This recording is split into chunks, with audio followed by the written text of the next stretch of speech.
pastor. Hey guys, I'm Naomi. And I'm Connor. And we're part of Youth with a Mission, which is otherwise known as YWAM. It's one of the biggest missions movements in the world right now. We're here to talk to you about evangelism.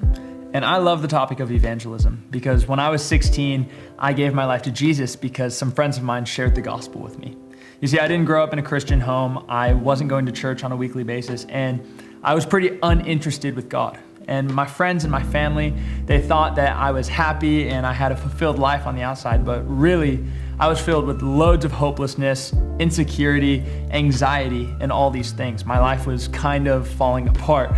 And my friends, they invited me to hang out in a context of community and loving fellowship, and they accepted me in. And my friends by no means had it all put together. They were messy and they were sorting out their lives and they were trying to follow Jesus the best that they could. But they simply shared with me what Jesus had done, who he was, his life, his death, his resurrection. And I remember when they shared that with me, it gripped my heart because I had always thought that God, if he even existed, was far off. But they explained to me that because of Jesus' death, he was really close to me. And that doesn't really sound like evangelism, but it was. And because of that, I am now a Christian 5 years later. I think Connor's story is such a good example of evangelism because it just emphasizes how simple it can be. It doesn't need to be the classic stereotype of a man standing on a box in the street screaming at people about hell and heaven or whatever it is that you would have as a preconceived idea. Evangelism is simply sharing Jesus with those around you, sharing the good news and sharing the gospel. So what is the gospel? Well, the gospel is what we typically call the good news of the message of Jesus. So the Apostle Paul in Romans chapter 1 says that the gospel is the power of God for salvation to all who would believe. It's the reality that we were once separated from God because of our sin, but Jesus came down to earth, lived a sinless life, died on a cross in our place, and rose again so that we would have eternal life and relationship with God. It's that simple. As believers, we are called to know God. That is the sole purpose of the gospel. It points us to God so that we can see him, know him, and have relationship with him. And there is no age restriction for that. I gave my life to Jesus when I was 5 years old, and since then it has been a process of getting to know him more fully and just walking with him side by side. As well as knowing God, the other thing that we're called to do is actually make God known. And the awesome thing with this is that although we may think that that's just for people, church leaders, for example, or people we look up to, actually that's for everyone. No matter how old you are, you can share the gospel because again, it is so simple. It's just sharing who Jesus is with those around you. Think about your best friend. If you were to tell your parents about your best friend, it would be pretty easy.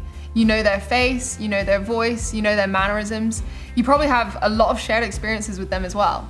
But now think about telling your parents about a classmate or someone you don't know so well. It's a lot harder, isn't it? And it's the same with God. The more time you spend with him and the better you get to know him, the easier it will be for you to tell your friends, your family, maybe even a stranger on the street about him. Exactly. Because knowing God and making God known, it's not really a task that we just have to check off of a list. It's more of a life that we get to lead. For example, I was at the mall with my friends one time, and I was on the escalator going upstairs. And I saw that there was a guy behind me with a cross earring, and I complimented it, and then I asked if he knew what the cross represented. He said that he didn't, so I asked if I could share, and he said yeah.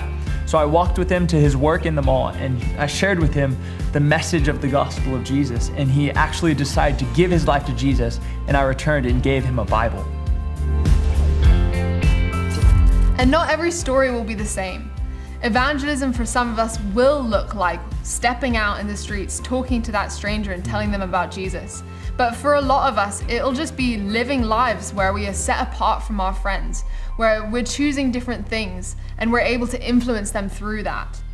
A lot of the time, evangelism we like to think is either words or action, but it's not just one or the other, it's both. And we need to be willing to follow God's leading in both of those areas.